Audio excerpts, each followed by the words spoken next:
The scent of cinnamon and roasted turkey drifted through the Whitmore home, weaving its way into every corner of the warmly lit rooms. Outside, snow had begun to fall in lazy spirals, settling over the neighborhood like a soft white quilt. Inside, laughter spilled from the dining room, a mix of overlapping voices, clinking glasses, and the rustle of wrapping paper. Grace Whitmore moved between guests with the quiet grace of someone who'd done this for decades. Hosting the family's annual holiday gathering was her pride, a tradition she had kept alive ever since she and Richard had married 25 years ago. It wasn't just a dinner.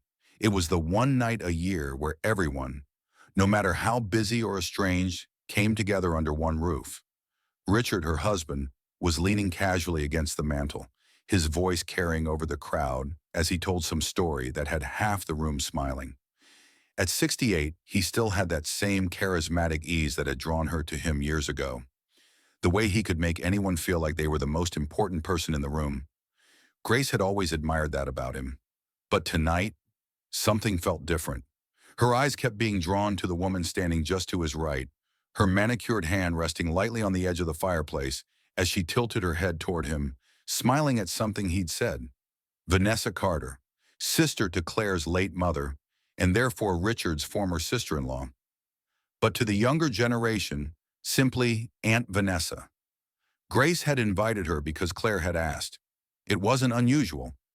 Vanessa had been part of Claire's life since birth, but in years past she'd rarely stayed long at these gatherings. Yet here she was, not just lingering, but sticking close to Richard. Too close. Grace's gaze narrowed when she noticed the way he leaned toward Vanessa, his shoulder brushing hers in a way that looked far too familiar for comfort. She took a slow sip of her wine, telling herself she was imagining it. After all, it was the holidays. Everyone was more affectionate than usual. Still, the unease lingered. She moved into the kitchen to check on the ham, but her ears caught fragments of conversation drifting in from the other room. A cousin chuckled softly to someone nearby. "Look at those two. You'd think they were the couple." Grace froze. The laughter was quickly swallowed by the hum of the party, but the words lodged deep. Returning to the dining room, she found her stepdaughter Claire talking animatedly to a group of relatives. Claire's eyes shone with the kind of restless energy that came from wanting everyone's attention.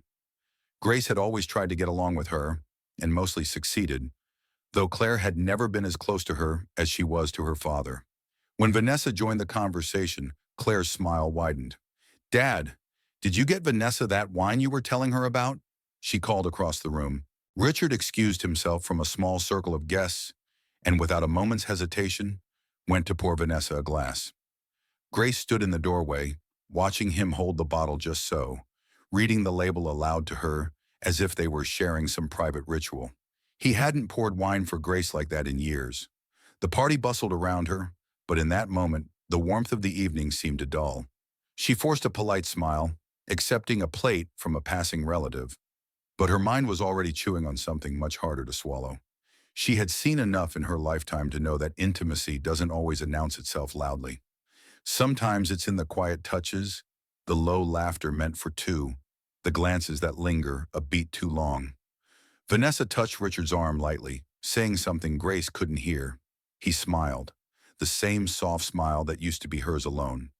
And for the first time that night, Grace felt the faintest tremor of anger beneath her ribs. As the evening wore on, she kept herself busy, topping off drinks, clearing empty plates, and making sure the dessert table was set. Yet, even from across the room, she could feel their connection, like a thread stretched between them, invisible but taut, pulling them toward each other again and again. When the final round of coffee was poured and the last gifts exchanged, Grace stood by the door, thanking each guest as they bundled into coats and scarves. Vanessa was among the last to leave, slipping her arms into a long wool coat. Richard walked her to the door, his hand brushing hers as he murmured something that made her laugh softly. Grace's eyes caught the way Vanessa looked back over her shoulder at him before stepping out into the cold. She closed the door with care, leaning against it for a moment as the muffled sounds of the departing guests faded. The house was quieter now, but her mind wasn't. Something wasn't right. And though she couldn't yet prove it, Grace knew in her bones. The warmth of the holiday gathering had masked something colder, something calculated, and she would find out exactly what it was. The morning after the gathering, the house felt unnaturally still. The scent of spiced cider lingered in the air, but without the hum of conversation and the clink of dishes, it felt more like an echo than a memory. Grace stood at the kitchen sink, rinsing a wine glass that had been set aside, her hands moving automatically while her mind replayed the night before. She'd hosted dozens of these holiday dinners over the years, yet she couldn't recall a single one where she'd spent so much time observing instead of participating. It wasn't just Richard's behavior, it was the way Vanessa had matched him. Step for step, smile for smile, like they'd practiced it. Grace tried to convince herself it was simply familiarity. After all, Vanessa had known Richard far longer than Grace had. They had shared a connection through Claire's mother before Grace ever entered the picture. But familiarity didn't explain the way Richard's hand had hovered at the small of Vanessa's back as they moved through the crowd, or the quiet, conspiratorial tone in their conversations. She thought back to the charity dinner last spring. Vanessa hadn't been on the guest list, yet somehow she'd shown up, all smiles and feigned surprise at seeing Richard. Grace remembered stepping away from the table to greet an old friend, then returning to find the two of them emerging from the side corridor near the coat check. Their laughter had been too quick, too light, the kind that's meant to cover something else. Since then, there had been other small things. Richard claiming he needed to work late on Wednesdays, and coincidentally, those were the same days Vanessa's social media posts placed her in town. Once, when Grace had suggested stopping by his office with dinner, he'd reacted with an odd tension, saying it wasn't a good night. Even the smallest details felt different now. At family brunch a few months ago, Richard had sat next to Vanessa instead of Grace, claiming he was just making conversation with his stepdaughter's aunt. She'd brushed it off then. She'd learned long ago that confronting without proof only led to denial. But now the pieces didn't feel scattered anymore. They felt like the corners of a puzzle finally coming together. She remembered the way Richard had looked at her when she'd approached them at the holiday party, like she had interrupted something. Vanessa's smile had faltered just a fraction before sliding back into place. And then there was the cousin's whisper. You'd think they were the couple. Grace had been married before. She knew the signs, even if she didn't want to admit them. Affairs didn't always look like stolen weekends or lipstick on a collar. Sometimes they were made of little moments. A hand brushing against another a second too long, a laugh that lingered in the air, an intimacy built in the shadows. She set the glass down and took a long breath, trying to calm the pulse in her temples. She wasn't a woman prone to paranoia, but she also wasn't naive. Richard came into the kitchen, still in his robe, hair mussed from sleep. Morning, he said casually, reaching for the coffee pot. Morning, Grace replied, her tone even, but her eyes followed every movement he made. He didn't look guilty, but then again, they rarely did. He asked if she'd enjoyed the party. She forced a smile. It was memorable. If he noticed her choice of words, he didn't show it. He poured himself coffee, kissed her cheek absently, and wandered back toward his study. Grace watched him go, her mind replaying the moment he'd kissed her. There had been no warmth in it, just routine. Later that afternoon, as she gathered up the table linens from the dining room, she found herself replaying the look on Vanessa's face when Richard had poured her that wine. It wasn't gratitude, it was possession. That night, Grace lay awake, the wind rattling the windows. Every time she closed her eyes, she saw them, standing just a little too close, speaking just a little too softly, smiling in ways meant for each other. And by the time the first pale light of morning crept across the bedroom ceiling, she had stopped telling herself she might be wrong. She wasn't imagining it. Something was going on between her husband and Vanessa, and she was going to find out exactly what. Grace had learned long ago that the quickest way to lose the truth was to rush toward it. If she confronted Richard too soon, he'd retreat behind charm and practiced indignation. If she accused Vanessa without proof, she'd only fuel their caution. So instead, she did what she'd always done best. She watched. Over the next 2 weeks, Grace let herself fade into the background. She smiled when she needed to, kept conversation light, and made no mention of the doubt swirling in her mind. Outwardly, she was the same steady wife she'd always been. Inwardly, she was cataloging every interaction, every shift in his schedule, every small tell that might have seemed harmless on its own, but when stitched together, told a different story. She noticed Richard's phone habits changing. He'd begun keeping it face down on the table during dinner. When it buzzed, he'd reach for it with a kind of reflexive urgency, glancing at the screen before slipping it into his pocket. Sometimes he'd excuse himself entirely, saying he needed to check on something in the study. Vanessa, meanwhile, had become more visible in the family's orbit. She called Claire more often, dropped by for quick visits under the guise of delivering a holiday gift or sharing a recipe. Grace couldn't help noticing that these visits often happened when Richard was home. One evening, Grace suggested a spur-of-the-moment drive to the next town over for dinner. Just the two of them. Richard hesitated, then said he couldn't because he had paperwork to catch up on. She didn't argue. Instead, she told him she'd pick up dessert from a bakery near his office. When she arrived, the lights in his office were off. She didn't see his car in the lot. That night, as he came home later than usual, the faintest trace of a different perfume clung to his coat. It wasn't hers. Grace kept her expression neutral, even as her chest tightened.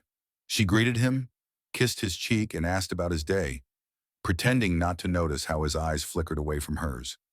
It was during the second week of her quiet watch that she found it. She was tidying up the front hall when she decided to hang Richard's winter coat for him. As she slid her hand into the pocket to check for gloves, her fingers brushed against paper. She pulled it out, a small folded slip with a hotel name printed at the top and a date scrawled in handwriting she recognized as his. Her first instinct was to feel the ground tilt beneath her. That same neat block lettering had been on birthday cards to her, on grocery lists they'd written together. Now it marked the time and place where her marriage might have been betrayed. She stood there for a long moment, the note warm from her hand, her mind racing. Confronting him right then would be satisfying, but not smart. She needed to know more. She needed to be sure so there would be no room for him to twist the truth or deny it in front of others. Grace slid the note into the inside pocket of her own cardigan. Her pulse was steady now, her earlier hurt hardening into something colder, sharper. That evening over dinner, she asked him about his upcoming week. Richard was casual, even distracted, mentioning a meeting on the very date written on the note. She smiled faintly. Busy as always. He nodded, unaware that she now held the first real piece of the puzzle. Later that night, as Richard slept beside her, Grace lay awake staring at the ceiling. She wasn't just a suspicious wife anymore. She was a woman with evidence, and with that came a clarity she hadn't felt since this began. She wasn't going to beg for answers. She wasn't going to shout or cry or give him the satisfaction of seeing her break. She was going to know everything before this was over. And when she finally spoke, it would be with proof in her hands and an audience in the room. 2 days later, Grace sat at the kitchen table, the folded hotel note lying beside her mug of tea. Outside, the January wind rattled against the windows, but inside, her focus was sharp, almost surgical. She reached for the phone, her voice calm as she dialed the number printed on the note. When the receptionist answered, Grace's tone slipped into polite efficiency, the kind that people rarely question. "Hello, I'm just confirming a reservation for Richard Whitmore," she said, as though this was the most ordinary request in the world. "Yes, Mrs. Whitmore," the young woman replied cheerfully. "I see it here. 2 guests, January 14th. King Sweet. Grace's hand tightened around the receiver, but her voice didn't waver. "And the second guest's name?" she asked lightly, as if she'd simply forgotten. The woman didn't hesitate. "Vanessa Carter." There it was, the confirmation she had both dreaded and expected. It landed with a strange kind of weight, not like a sudden blow, but like the slow settling of something inevitable. Grace thanked the receptionist, hung up the phone, and sat for a long moment in silence. Her tea had gone cold, but she didn't notice. She had her answer now, and with it, a decision to make. She could scream. She could cry. She could throw him out tonight and let the whole neighborhood hear the fight. But that would give him power. The power to make it look like she'd overreacted to rewrite the story before she could set it in stone. Number this would not be a backroom argument whispered behind closed doors. This would be truth laid bare under the brightest light. That afternoon, she made a call to her old friend David Langley, a retired lawyer who had been a trusted confidant for years. She didn't spill every detail, just enough for him to understand she needed advice on protecting her interests. David didn't ask for gossip. He simply gave her the list she needed: documents to copy, accounts to review, and the quiet steps to take before she confronted Richard. Grace spent the next few days methodically gathering what she needed. She photographed the hotel note, printed the call logs from their shared phone plan, and even found 2 credit card charges that matched Vanessa's favorite boutique. She made copies of their financial statements and stored them in a folder tucked deep into the back of her closet behind a box of Christmas ornaments. The more she uncovered, the less her chest ached. The pain was still there, yes, but it had been joined by something stronger: resolve. By the time January 14th rolled around, Grace knew exactly where Richard would be. She didn't go to the hotel. That wasn't her plan. Instead, she let him believe he was still operating in the shadows, that his secret was safe. When he came home that night, humming softly, smelling faintly of a perfume that was not hers, she didn't confront him. She asked if he'd had a productive meeting. He smiled, said it went better than expected, and kissed her cheek. She looked at him then, really looked at him, the lines around his eyes, the familiar slope of his shoulders, and felt the sharp, cold truth settle into place. This was a man she had once trusted with her whole life. And this was a man who now thought he could betray her and still sit across from her at dinner as if nothing had changed. That night in the quiet of her bedroom, Grace took out the folder she had assembled and spread its contents across the bed. The note, the receipts, the phone records, the credit card statements. Each piece was a thread, and together they formed a noose he wouldn't be able to slip. She stared at them for a long time, then began to imagine the setting for her reveal. She wouldn't catch him in a hallway or ambush him in their kitchen. She wanted witnesses, family witnesses, the same ones who had seen him beam at Vanessa during the holiday gathering. She picked up the phone and began making calls. "Just a little New Year's dinner," she told them. "Nothing fancy. I just want us all together again." Her voice was warm, inviting. No one could have guessed that beneath it lay a plan as precise as a scalpel. By the first week of February, Grace had every detail in place. The invitations had been accepted without hesitation. The promise of another Whitmore gathering was too tempting for anyone to decline. Even Claire, who often claimed she was too busy, agreed to bring a dessert. Vanessa confirmed she'd be there as well, saying she was looking forward to catching up. Grace smiled when she heard it. She wondered if Vanessa had any idea what catching up would look like that evening. The house took on the warm glow of preparation. Grace polished the silver, laid out the fine china, and ironed the table linens until each fold was sharp enough to match her own resolve. She chose the menu carefully. Comfort foods, dishes she knew would draw the family into a sense of ease. The more relaxed they were, the harder the impact would land when she dropped the truth. She paid particular attention to the seating arrangement. Richard would sit at the head of the table, as always. Vanessa would be to his right, within easy view of everyone. Grace would be across from them, close enough to catch every flicker of expression. Claire would sit beside her father, creating a neat triangle of connection, one that would be broken before the night was through. The night of the dinner, the air outside was crisp, the kind that made breath puff like smoke. Inside, the fire crackled and the scent of rosemary chicken filled the rooms. Guests arrived in clusters, shaking off coats and scarves, cheeks pink from the cold. Laughter and small talk flowed easily, and Grace moved among them with practiced hospitality. Richard was in his element, telling stories, pouring wine, brushing a hand against Vanessa's arm in ways that might seem harmless to the untrained eye. Grace noticed it all, and each time it happened, she felt her calm grow steadier. There was no hesitation left in her. Midway through the evening, dinner was served. Plates passed, glasses refilled, conversations overlapped in the familiar, chaotic rhythm of family meals. Grace kept her tone light, chiming in where needed, never letting her gaze linger too long on her husband and Vanessa. When dessert came out, Claire's lemon tart, a family favorite. Grace excused herself briefly, saying she needed to fetch something from the study. She returned with a slim leather folder in her hands. The conversations around the table barely faltered as she took her seat.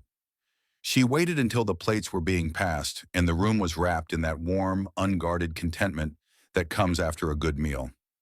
Then she cleared her throat. "I just want to thank all of you for being here tonight," she began, her voice carrying easily over the clinking of cutlery. "Family means a great deal to me, not just because we share history, but because we're supposed to share honesty." A few people nodded, smiling vaguely. Richard glanced at her, curious but unalarmed. "That's why," she continued, opening the folder, "I think it's important that we're all on the same page about something that's been happening." The shift in the room was immediate. Conversation stopped. Forks hovered. Grace slid the first paper from the folder, a printed hotel receipt, and laid it gently on the table in front of her. Then another, a phone record, then another, a photograph of the handwritten note she'd found in Richard's coat pocket. "January 14th, she said evenly, tapping the receipt. "King Suite, 2 guests, Richard Whitmore and Vanessa Carter." The silence was sharp enough to cut. Vanessa's face drained of color. Richard's eyes darted to hers, then back to Grace. "Grace, this isn't—" he began. She lifted a hand, silencing him. "I'm not asking for explanations. I'm showing the truth, and I want everyone here to see it before either of you has a chance to twist it." Around the table, expressions shifted. Shock, disbelief, the awkward stillness of people caught in a storm they hadn't expected. Claire's eyes bounced between her father and her aunt, her mouth slightly open. Grace's heart was steady, her hands calm as she rested them on the folder. "I've been a good wife. I've kept this family together. But I will not sit quietly while my husband and my stepdaughter's aunt treat me like a fool." No one moved. No one spoke. It was exactly the stillness she had planned for. Richard's chair scraped back slightly, the sound loud in the quiet dining room. His hands were flat on the table, as if pressing down on something invisible to keep it from flying apart. "Grace, this isn't what it looks like," he said, his voice controlled but edged with panic.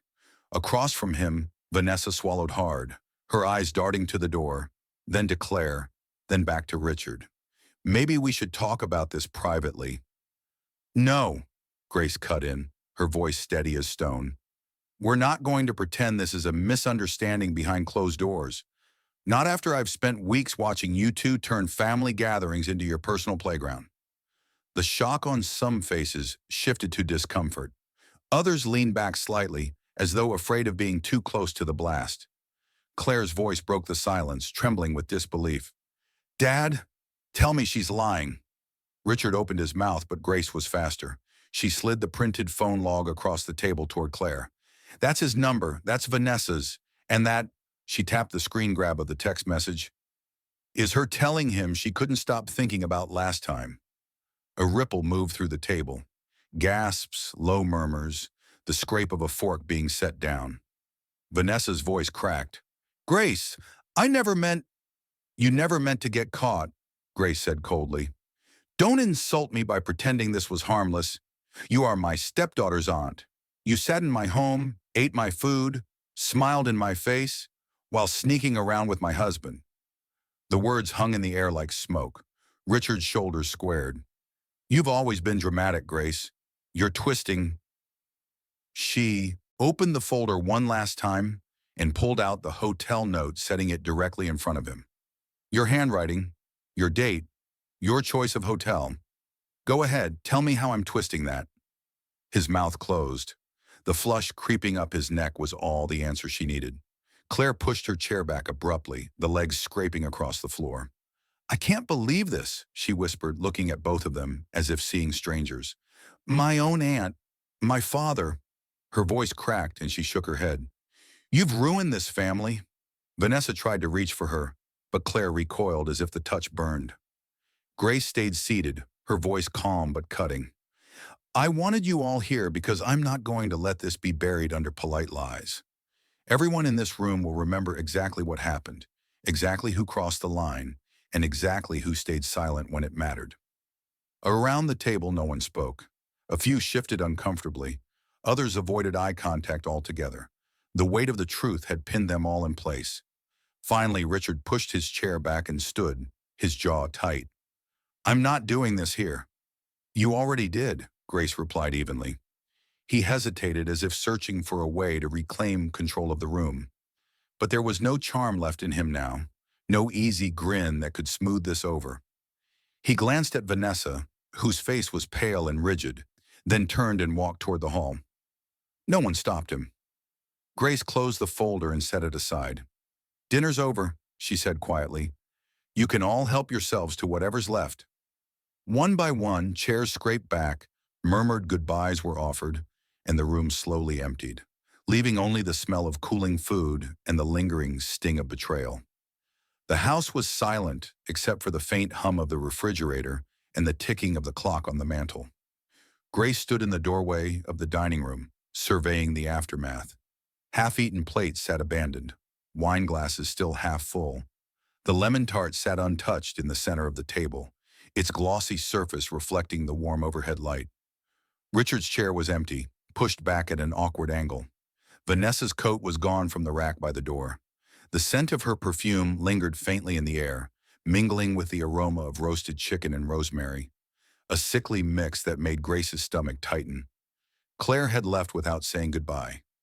Grace couldn't blame her. The look on her face when the truth landed had been one Grace would not forget, a mixture of heartbreak, fury, and something that looked dangerously close to shame. Grace gathered the plates slowly, stacking them with a deliberate calm. Her hands didn't shake. She felt hollow in a way that was almost peaceful, as if she'd poured out every last drop of pain at that table, and there was nothing left but clarity. By the time she reached the kitchen, Richard's voice echoed from the front hall. "Grace, open the door." She didn't move. The knock came again, harder this time. "Grace, we need to talk." She walked to the front door, opened it just enough to see him standing there with his coat collar turned up against the cold. His face was drawn, not with remorse, but with the frustration of a man whose control had been stripped away. "There's nothing to talk about," she said evenly. "You embarrassed me in front of the whole family." "You embarrassed yourself," she cut in, her voice low and steady. "I just made sure no one could pretend otherwise." He exhaled sharply, glancing past her into the house. "Let me come in." She stepped aside just far enough to slide a small suitcase through the doorway. "Your clothes. I'll have the rest sent to you." His jaw worked, but he said nothing. Finally, he took the handle, his knuckles white. "You're making a mistake," he muttered. Grace met his eyes. "The only mistake was trusting you this long." And with that, she closed the door. She stood there for a moment, listening to the retreating sound of his footsteps on the icy walkway. The quiet that followed was different from before. Not the suffocating silence of betrayal, but the clean, open space of something finally resolved. Over the next week, word spread through the family. Some relatives called to offer support, their voices hushed with a mix of sympathy and awe. Others stayed quiet, unwilling to take sides. Vanessa, Grace heard through a cousin, had left town abruptly, citing the need for time away. Grace didn't waste energy speculating about what Richard or Vanessa might be telling people. The truth had been laid bare in front of the only audience that mattered, and she didn't care to manage the rest. She met with David, her lawyer friend, and began quietly separating her finances from Richard's. The house, her house, would remain hers. She had no intention of giving up the place where she had built decades of memories, even if some had soured. One evening, she sat alone by the fire, a cup of tea in her hands, the folder of evidence now tucked away in a locked drawer. The snow outside glowed softly under the street lamp, and the air inside was warm, free of the low-grade tension that had crept into it for months. She realized then that she didn't feel like a woman left behind. She felt like a woman who had set something down, something heavy, something that wasn't hers to carry anymore. And for the first time in a long while, she allowed herself a small, unguarded smile. By early spring, the snow had melted from the Whitmore yard, revealing the first shoots of green pushing through the soil. Grace found herself on the back porch one quiet morning, a mug of coffee warming her hands, watching a robin hop along the fence. It had been nearly 2 months since that night at the dinner table. 2 months since she'd looked Richard in the eye and ended the part of her life that revolved around keeping his world intact. In that time, she'd reclaimed more than just her peace. The legal separation papers were signed. The accounts were untangled. The house was firmly in her name. She'd even taken the small but satisfying step of redecorating the master bedroom, removing every trace of him. The dark leather chair he insisted on keeping in the corner. The heavy drapes he liked drawn tight. The room now opened to the morning light, painted in soft cream and warm gold. A space that felt wholly hers. The family's reactions had settled into a predictable rhythm. Some kept their distance, not wanting to choose sides. Others had grown closer, perhaps realizing they'd underestimated her all these years. Claire hadn't spoken much since that night, but when she did finally call, her voice was quieter, stripped of the brittle edge she usually carried. "I don't know what to say," Claire had admitted, "but I know it wasn't your fault." It wasn't an apology, but Grace had accepted it as the beginning of one. As for Vanessa, she'd stayed away. Grace heard through the grapevine that she'd moved to a neighboring state, avoiding the whispers that followed her in every grocery store and coffee shop. Richard, too, had gone silent. No calls, no letters, just absence. And that, Grace decided, was a gift in itself. With them gone, the house felt different, lighter. There was no need to guard her words, no subtle undercurrent of suspicion shadowing her days. She filled her time with things she'd put aside for years, tending her garden, volunteering at the local library, taking long walks through the park without glancing at her watch. One Sunday afternoon, she hosted a smaller gathering, just a few close friends, none of the tension or performative cheer of the old holiday dinners. They sat around the kitchen table, sharing stories and laughter that rang through the house without a trace of bitterness. As she watched her friends talk and joke, Grace realized the most important change wasn't in the furniture or the silence or even the absence of Richard's presence. It was in her own reflection, in the steadiness of her gaze, in the way her smile reached her eyes again. She hadn't just survived betrayal, she'd stripped it of its power. That night, as she washed the last of the wine glasses, she thought about the years she'd spent trying to hold her marriage together, believing that loyalty meant endurance at any cost. She knew better now. Loyalty meant protecting what was worth keeping and walking away from what wasn't. The folder of evidence still sat in its locked drawer, but she hadn't opened it since the night of the confrontation. She didn't need to. Those papers had done their job. The truth had been spoken, witnessed, and set free. And Grace? She was still here, standing on the porch as the sun dipped below the horizon. She took a deep breath of the cool evening air. The sky was painted in streaks of rose and gold, a promise of warmer days ahead. For the first time in a long while, she wasn't looking back.